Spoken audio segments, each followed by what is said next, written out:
नमस्कार दोस्तों, स्वागत है आपका। आप देख रहे हैं न्यूज़ भारती। मैं आपके साथ मदन मोहन। साथियों, राजधर्म का एक और नया एपिसोड लेकर मैं हाजिर हूं। आज के राजधर्म के इस एपिसोड में हम बात करेंगे गालीबाजों के बारे में। हम बात करेंगे मजदूरों के ब्रूटली जो मर्डर हुए हैं उसके बारे में। हम बात करेंगे सत्ता के इशारे पर लोकतंत्र और समाज के आपसी भाईचारे का सत्यानाश करने वाले पत्रकार कहे जाने वाले पत्रकारों के बारे में, जिन्हें आज संविधान लोकतंत्र की बड़ी याद आ रही है।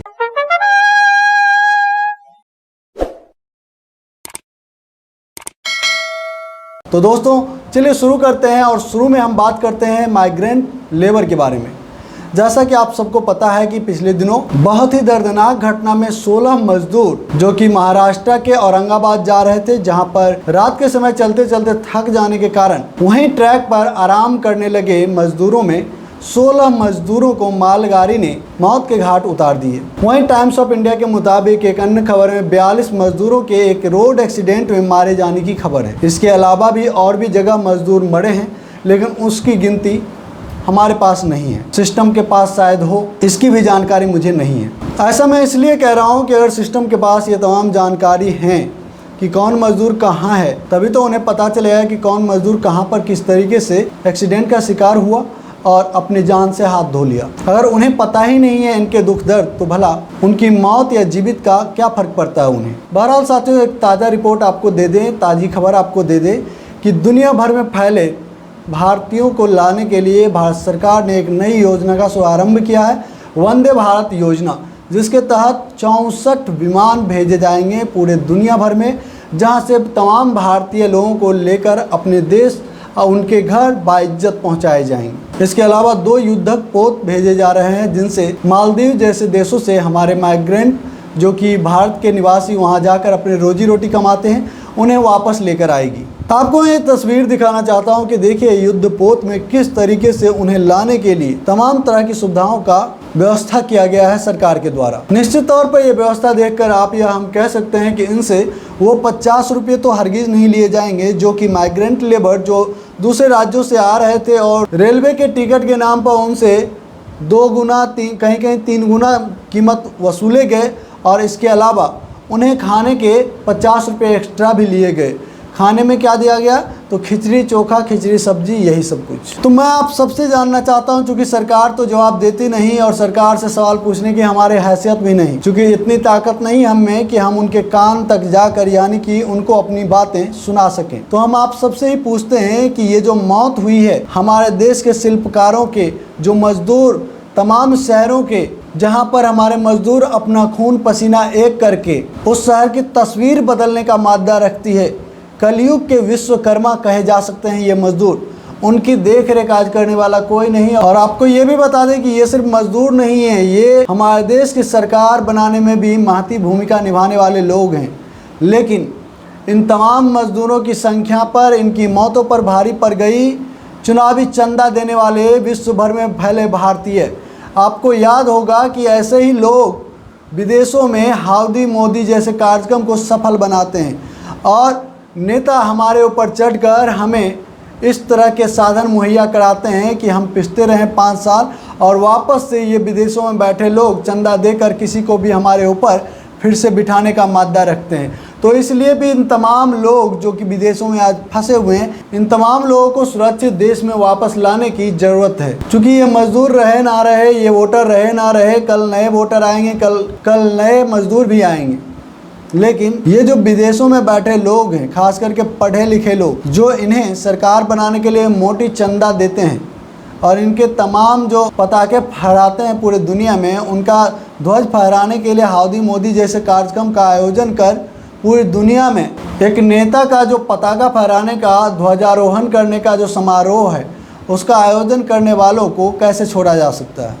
निश्चित तौर पर वोटरों के ऊपर और मजदूरों की जान के ऊपर ये तमाम जो विश्व भर में फैले उद्योगपति हैं, पैसे वाले लोग हैं और उनके बच्चे जो विश्व भर में फैले हैं एजुकेशन के नाम पर, डॉक्टरी की एंट्रेंस एग्ज़ाम देने के नाम पर गए लोगों के नाम पर, ये तमाम लोग आज देश में लाखों करोड़ों पर प्रांतीय मजदूरों के जीवन पर भारी पड़ गई इन सब की जीवन। अब मुझे बताइए कि अब तक जितने लोगों को विमान से लाए गए हैं विदेशों से, क्या उनके पैसे उन तमाम लोगों से वसूले गए हैं? क्या इसका डाटा आप सबको मिला है? हमें तो नहीं मिला। तो फिर हमें प्रधानमंत्री की ओर से हमारे मजदूरों के लिए तमाम व्यवस्थाएं क्यों नहीं मिली? प्रधानमंत्री ने ताली थाली बजाने के लिए कहा, हमने वो किया, पूरा देश ने वो किया। प्रधानमंत्री ने दीप जलाने के लिए कहा, लोगों ने पटाखे जलाए। प्रधानमंत्री ने जो जो टैक्स कहा उन तमाम चीज़ों को देश भर के लोगों ने माना। लेकिन हमारे प्रधानमंत्री हमारे मजदूरों से किराया कैसे वसूल रहे हैं? इवन किराया तो किराया, उनसे कई जगहों पर 1.5 गुना, 2 गुना, 3 गुना पैसे भी वसूले जा रहे हैं। और तो और जो पार्टियां देश भर में मजदूरों को राहत पैकेट खाने के भोजन बांटने का दम्भ भरती है, भला वो 50 रुपये खाने के नाम पर एक्स्ट्रा भी ले रही है। तो ये तमाम तस्वीरें सामने आ रही है। और एक और चेहरा उत्तर प्रदेश की योगी आदित्यनाथ का सरकार का चेहरा सामने आया। वो काफ़ी क्रूर चेहरा था। आप ज़रा इस रिपोर्ट को देखिए, मेरे साथ इस रिपोर्ट को देखिए और समझिए कि आखिर ऐसा क्रूर मजाक वो भी हमारे देश के शिल्पकारों के साथ क्यों किया जा रहा है। हंसा के रुलाना शायद इसी को कहते हैं। कल यूपी सरकार ने गुजरात से अपने मजदूरों को लाने की हरी झंडी दी थी, लेकिन बीती रात एक फिर से आदेश आया जिसमें कहा गया कि अगले आदेश तक रोक दिया जाए। नतीजा, एमपी गुजरात की पिटोलगांव बॉर्डर पर यूपी से आने वाले लोगों को रोक दिया गया है। लोग हंगामा कर रहे हैं, लोग परेशान हैं, भूखे हैं, प्यासे हैं। और आप इस ड्रोन कैमरे के नज़रिए से सबसे पहले देखिए कि इस हाईवे पर बॉर्डर पर जो खंगेला और पिटोल की बॉर्डर है वहाँ पे हालात क्या हैं। ये हालात बता रहे हैं कि सरकारों के बीच में आपस में समन्वय नहीं है। कभी कोई आदेश आता है, कुछ ही घंटों में दूसरा आदेश आ जाता है। पहले योगी जी ने इजाज़त दी थी, लेकिन बीती रात को एक आदेश के जरिए रोक दिया गया। कहा गया अगले आदेश का इंतज़ार करें। ऐसे में परेशान लेबर कहाँ जाएगी? हमको बताया गया है कि कोई 2000, कोई 5000, कोई 3500 रुपये खर्च करके कोई ट्रक, कोई ऑटो, कोई मिनी ट्रक, आइसर, इस साधनों के जरिए निकले थे इस उम्मीद से कि एमपी को क्रॉस करेंगे और 24 घंटे के भीतर अपने घर पे होंगे। लेकिन अब उनका पैसा भी डूब रहा है, उनको यहाँ पर रोक दिया गया है। तमाम बसें और वाहन रुके हुए हैं और लोगों को आप देखिए कि जहाँ तहाँ लोग जो बॉर्डर है वहाँ पर खेतों में पड़े हुए हैं। खाने का कोई इंतज़ाम नहीं है, पीने का इंतज़ाम नहीं है। आपने देखा। तो दोस्तों, क्या आज योगी आदित्यनाथ और बादशाह सलामत से ये सवाल नहीं किया जाना चाहिए कि हमारे मजदूरों के साथ ये क्रूर मजाक क्यों? एक बार कहते हैं आने दीजिए, एक बार कहते हैं रोक दीजिए। और उनका क्या, जो हाईवे पर रुके हुए हैं, बीच रास्ते में रुके हुए हैं, आपने देखा कि सड़क के दोनों साइड लोग अपनी अपनी गाड़ियों का इंतज़ाम करके आए हुए हैं। कोई भूखे प्यासे तड़प रहा है तो कोई कहीं है, कोई कहीं है। आखिर कब तक ये सब चलता रहेगा? जो तमाम पार्टियां आज सत्ता में हैं उनके बारे में आप सब जानते हैं कि इन्हें चुनाव की तैयारी चुनाव से 3 महीने पहले, 6 महीने पहले शुरू करनी होती है। और जब कोरोना से लड़ने के लिए लॉकडाउन की बारी आई तो उन्होंने बस 4 घंटे का वक्त दिया। आखिर ऐसा क्या उन्हें पता नहीं था कि देश में इतने मजदूर और प्रवासी हैं, दूसरे राज्यों में जाके काम कर रहे हैं, विदेशों में हमारे लोग फंसे हुए हैं? क्या उन्हें इसकी जानकारी नहीं थी? आखिर साहब जो अपने हर एक भाषण में कहते हैं कि मेरे प्यारे 130 करोड़ देशवासियों, क्या उनके 130 करोड़ में हमारे देश के 20 से 30 करोड़ मजदूर नहीं आते हैं? गरीब नहीं आते हैं? किसान नहीं आते हैं? आदिवासी नहीं आते हैं? अल्पसंख्यक नहीं आते हैं? आखिर ये किसकी सरकार है? आप किसके लिए काम कर रहे हो? और तो और इनका क्रूप चेहरा तो ये है साथियों कि जब इनके बारे में इनसे कोई सवाल पूछ ले तो उनको ये ट्रोल करवाते हैं, अपने गालीबाजों से गाली दिलवाते हैं। आप देखिए ना, मालगाड़ी के द्वारा 16 मजदूरों को कटने के बाद इस पर सवाल उठाए आम आदमी पार्टी की नेता प्रीति शर्मा ने, और उसके बाद क्या हुआ? उन्हें गालियों की बौछार पड़ने लगी। और तो और एक ऐसे बंदे ने भी इन्हें गाली दिया जिसके बारे में ऐसा बताया जा रहा है कि प्रधानमंत्री हमारे बादशाह सलामत उन्हें फॉलो करते हैं। आप देख लीजिए ये तस्वीर। और आपको बता दें कि आम आदमी पार्टी की नेत्री प्रीति शर्मा ने इसके खिलाफ ऑनलाइन कंप्लेन भी दर्ज की है। आप देख सकते हैं ये कंप्लेन की कॉपी है। यही नहीं, जब इस घटना के बारे में दिल्ली महिला आयोग की अध्यक्ष स्वाति मालीवाल जी को इस बारे में पता चला तो देखिए स्वाति मालीवाल ने क्या लिखा है। सोशल मीडिया पे गंदी गालियां देना और अभद्रता करना ट्रोल्स के लिए आम बात हो गई है। सबसे बड़े दुख की बात तो यह है कि ऐसी घटिया सोच वाले व्यक्ति को हमारे देश के प्रधानमंत्री अपने अकाउंट से फॉलो करते हैं। ऐसे सभी ट्रोल्स के खिलाफ सख्त कार्रवाई बहुत ज़रूरी है। बहुत हुआ। और दोस्तों, अब मैं उस गालीबाज का ट्वीट दिखाता हूं आपको। Prishti, I would suggest that you should provide cover to these migrants. All you need to do is just sit on middle of track and spread your legs. इस पर ध्यान देंगे। Spread your legs wide enough so that no train reaches to migrants walking sleeping on track। ये दर्दनाक है। लोग track पर सोए थे, मालगाड़ी गई, लोग कट गए, उनकी मौत दर्दनाक है। उनका ट्रैक पर सोना ये गलत भी है। लेकिन जब कोई प्रधानमंत्री के ऊपर सवाल उठाता है कि आपने हमारे मजदूरों के लिए पर्याप्त व्यवस्था क्यों नहीं किया, तब उनके सपोर्टर इस तरह से इतनी भद्दी और घिनौनी वाहियात बातें बोलेंगे हमारी महिलाओं के लिए कि आप टांग फैलाकर ट्रैक के ऊपर खड़ी हो जाओ। क्या ऐसी भाषा होती है? और इससे वाहियात तो यह है कि ऐसे घिनौने और पागल मानसिकता के लोगों को हमारे प्रधानमंत्री फॉलो करते हैं। साथियों, सच कहूं तो ये इतना घटिया ट्वीट है कि इसे शब्द सह आप ट्रांसलेट भी नहीं करके सुना सकते हैं किसी को। क्या प्रधानमंत्री के निकम्मेपन और उनके फेल्योर पर हम उनसे सवाल भी नहीं कर सकते? ये कौन सा न्यू इंडिया है? ये हमारे भारत तो नहीं है साहब। आप अच्छे दिन के वादे करके आए थे। आपसे निवेदन तो आज हर भारतवासी यही कर रहा है कि दोस्त, मेरा पुराना दिन ही लौटा दो। मेरा जो पुराना दिन था ना, गंदे दिन, वही हमें लौटा दो। तुम्हें तुम्हारा अच्छे दिन मुबारक हो। हमें किस कीमत पर ये अच्छे दिन चाहिए जहां पर ना महिलाओं का सम्मान हो, जहां ना मजदूर अपने जिंदगी बचा सके। रोजी रोटी की बात तो दूर गई, उनकी जिंदगी के लाले पड़े हैं। आज हमारे देश के शिल्पकार मजदूर सड़कों पर हैं, रेलवे के ट्रैकों पर चल रहे हैं, कहीं एक्सीडेंट हो रहा है, कहीं ट्रेन से कट रहे हैं, कहीं भूखे मर रहे हैं। और साहब को विदेशों से लोगों को मेहमान बनाकर लेके आने में इंटरेस्ट है। उनके लिए योजना बनाते हैं, वंदे भारत योजना। और उनके लिए जिन्होंने देश बनाया दिन रात मेहनत करके, खून पसीना देकर, जिन्हें आप मजदूर कहते हैं, दिहाड़ी मजदूर। यार, कितना शर्म की बात है कि 40 दिन बाद उन्हें श्रमिकों के वापस उनके गांव पहुंचाने के लिए ट्रेन की भी घोषणा की, लेकिन उन्हें याद नहीं रहा कि अब इनके पास पैसे नहीं होंगे, खाने के सामान नहीं होंगे, उसकी व्यवस्था होनी चाहिए। बदले में उन्होंने उनके साथ भी राजनीति कर दी। रेलवे के द्वारा स्टेटमेंट निकलवाया गया कि किसी भी स्टेशन से टिकट नहीं काटा जाएगा, ताकि लोगों की आंखों में धूल झोंकी जा सके, लोग बोल सके कि इंडियन रेलवे ने टिकट नहीं काटा। और जिम्मा दिया गया कि तमाम पार्टी के नेताओं को, स्थानीय नेताओं को, कि आप लोगों को टिकट प्रोवाइड करें और उनसे पैसे लें। और आज तो आपको पता ही है कि लोगों को अपने घर पहुंचने की बहुत जल्दी है, इसलिए औने पौने किधर से भी खून बेच के, कर्जे लेके, कहीं से भी वो 2 गुना 3 गुना पैसा दे के लोग आ रहे हैं। और इसके बावजूद ये सब, और सवाल पूछो तो ये गालीबाज पीछे लग जाएंगे। और इस बात की हद मैं दिखाता हूँ आपको। ये देखिए आप, एयर इंडिया की पहली फ्लाइट सिंगापुर जा रही है। कितने लोगों को लाने के लिए? 1। बहुत अच्छा है साहब। सोशल डिस्टेंसिंग, फिजिकल डिस्टेंसिंग की बात नहीं है, टोटल डिस्टेंसिंग ही फॉलो की जा रही है। यार, जहां हमारे लाखों करोड़ों मजदूर जिंदगी मौत के बीच में सड़कों पर हैं, और साहब एक व्यक्ति को लाने के लिए प्लेन भेजते हैं। क्या यह है सबका साथ, सबका विकास, सबका विश्वास? और दोस्तों, अब जरा इस मजदूर की बात सुनिए आप। जाने दे रहे हैं? नहीं सर, नहीं जाने देते। क्यों? पता नहीं क्या, हम लोग दिल्ली से सर आ रहे थे, अब पैदल आए, अब बताते हैं वहाँ नहीं जाने देंगे। क्यों? पता नहीं सर, क्या बता देखते आपके साथ बच्चे हैं, क्या करेंगे रात भर यहाँ? दिल्ली से 90 किलोमीटर दूर पैदल चलकर ये परिवार गढ़मुक्तेश्वर पहुंचा तो बस स्टैंड से इन्हें भगा दिया गया।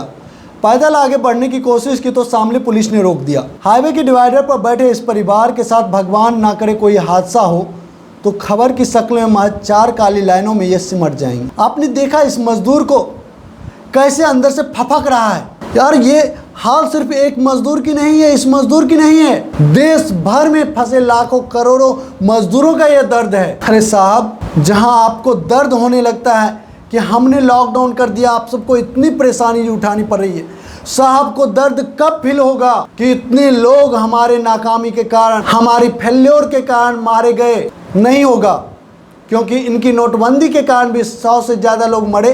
क्या कभी आपने इन्हें दुखी देखा? इन्होंने कभी उनके बारे में दुख प्रकट किया? बिल्कुल नहीं। ये अपनी इस महत्वाकांक्षा परियोजना मध्य प्रदेश में इनकी सरकार बनानी थी, उसके कारण इन्होंने कोरोना से लड़ाई देर से शुरू की, इसके लिए कभी माफ़ी मांगने वाले नहीं हैं ये। और वही रीज़न है कि अमीरों के द्वारा फैलाई गई ये बीमारी आज गरीबों की ज़िंदगी छीन रही है। और इसका सिर्फ और सिर्फ कोई जमात नहीं, कोई हिंदुस्तानी, कोई जनता नहीं, सिर्फ और सिर्फ प्रधानमंत्री इसके दोषी हैं। हमारे बादशाह सलामत इसके दोषी हैं, जो उन्होंने अलायंस मोदिया के द्वारा जमातियों के ऊपर थोपने की कोशिश की, विपक्षियों के ऊपर थोपने की कोशिश की। मैं सीधा सीधा कहता हूं कि ये हमारे प्रधानमंत्री की फेल्योर है, जिसके कारण आज हमारे देश में इतने लोगों की जान जा रही है, चाहे वो कोरोना से हो, चाहे वो लॉकडाउन से हो। और झूठ बोलते ही इन्हें अरे भगवान से तो डर जाइए साहब, भगवान से तो डर जाइए। ये बोलते हैं जब देश में कोरोना का कोई पेशेंट नहीं था तभी से हमने एयरपोर्ट पर स्क्रीनिंग शुरू कर दी। भैया आपने स्क्रीनिंग शुरू तब से कर दी तो ये जमाती कैसे आ गए देश में? चलो मान लिया जमातियों ने ही फैलाया है, तो जब आपने शुरू से ही स्क्रीनिंग शुरू कर दी तो ये जमाती देश में आए कैसे? बिल से आ गए, किसी गुफा से आ गए, या फिर अल्लाह ने ऊपर से टपका दिया, पाकिस्तान ने ऊपर से गिरा दिया, क्या हुआ, कैसे आ गए? और साहब आपसे तो ये भी सवाल है ना, जब महाराष्ट्र सरकार ने जमातियों के प्रोग्राम को कैंसिल कर दिया तो दिल्ली में ये प्रोग्राम कैसे हो गया? क्या ये सवाल नहीं है? ये कौन पूछेगा? ये दलाल मीडिया तो पूछेगा नहीं। और हम जैसे लोग जब सवाल पूछेंगे तो अंधभक्त लोग हमारे पीछे आ जाएंगे, गाली देंगे, मारने की धमकी देंगे, लिंचिंग की धमकी देंगे। अरे अंधभक्ति की हाइट भी अजब है, अंधभक्ति की हाइट भी गजब है भाई। इसके लिए आपको महामूर्ख नहीं, प्रचंड मूर्ख होना बहुत ज़रूरी है, ये अनिवार्य शर्त भी है। बर्बाद हो रही है देश, बर्बादी नहीं दिखती, ये अंधभक्ति है साहब, इसकी दवाई नहीं बिकती। और अब बात करेंगे इंडियन मोडिया की। नया नाम है लेकिन लोग वही हैं, godi media cheerleaders, actors and actress. आज हम बात करेंगे दंगाई मीडिया के माफीनामे की। जैसा कि आप सबको पता है कि इन दंगाई मीडिया के पीछे अब देश भर के लोग आक्रोशित हो गए हैं, जगह जगह पर इन लोगों के खिलाफ FIR दर्ज किए जा रहे हैं। लेकिन दोस्त आप लोग 2 दिन से कह रहे थे ना अमित देवगन के ऊपर केस दर्ज हुआ, उसके बारे में बात कीजिए, और जी न्यूज़ वाले सुधीर चौधरी के खिलाफ केरला में FIR दर्ज हुआ, उसके बारे में बात कीजिए। दर्ज हुआ है लेकिन बात क्या करूं, अच्छा लगा ये खबर जान के, अच्छा लगा कि जो लोग हमारे समाज को तोड़ रहे हैं उनके खिलाफ FIR दर्ज हो रहे हैं। लेकिन बहुत अच्छा क्यों लगेगा? हमें पता है कुछ होने वाला नहीं है। सत्ता का वरदहस्त जिसे प्राप्त हो उसके खिलाफ कौन क्या कर लेगा? कुछ नहीं। वो लोग भी डरने के नाटक कर रहे हैं। ये तमाम जो चीयर लीडर्स हैं वो लोग भी खुद को डरने के नाटक कर रहे हैं। उन्हें पता है उनका कोई कुछ नहीं बिगाड़ सकता। जब तक सत्ता में बादशाह सलामत है ना, उनका कोई कुछ नहीं बिगाड़ सकता। लेकिन एक बात कहूँ दोस्तों, थोड़ा सा डर जो होता है ना, डर सबको लगता है। चूँकि अच्छे लोग धोखा देते हैं, ये तो राजनेता हैं, फिर भी ये कब धोखा दे जाएं ये कौन जानता है, तो डर लगता है। और यही कारण है कि जी न्यूज़ वाले आजकल मोर्चा संभाल लिए हैं और ये प्रोग्राम कर रहे हैं। जी न्यूज़ वाले सुधीर चौधरी के खिलाफ FIR, लोकतंत्र की लिंचिंग। भैया लोकतंत्र की याद आने लग गई, संविधान की याद आने लग गई। अरे इन लोगों ने संविधान की धज्जियाँ उड़ाई, लोकतंत्र को तार तार कर दिया, लहूलुहान कर दिया। और जब ज़रूरत पड़ती है तो इन्हें पत्रकारिता की याद आती है, लोकतंत्र की याद आती है, संविधान की याद आती है। अरे तब कहाँ थे जब तुम्हारे ही लोग उत्तर प्रदेश के योगी आदित्यनाथ की थोड़ी सी आलोचना कर देते हैं तो उनको पुलिस उठा लेकर जाती है और 24-24 घंटे उनका आता पाता नहीं चलता।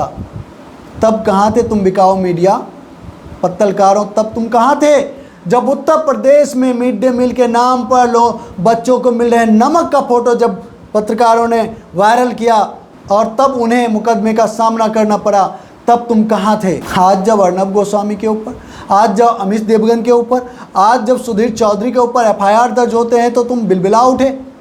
क्यों भाई? क्या वो सब पत्रकार नहीं थे? और तुम लोग जो सरकार की नाकामी को छुपाने के लिए हमारे देश के लोगों को जातियों के नाम पर, धर्मों के नाम पर तोड़ रहे हो, तुम्हें लोकतंत्र की तो याद आनी ही थी। सबको आती है, तुम्हें भी आनी ही थी। बहरहाल साथियों इस टॉपिक पे इतना है। अगर हमारा ये वीडियो आपको अच्छा लगा तो वीडियो को लाइक कर दीजिए, शेयर जरूर कीजिएगा। और जो दोस्त पहली बार हमारे चैनल पर आए, आपसे निवेदन है कि हमारे चैनल को सब्सक्राइब कर लें और बेल आइकन को जरूर दबा दें ताकि हमारा हर एक वीडियो सबसे पहले आपको मिले। जय हिंद, जय भारत, जय संविधान।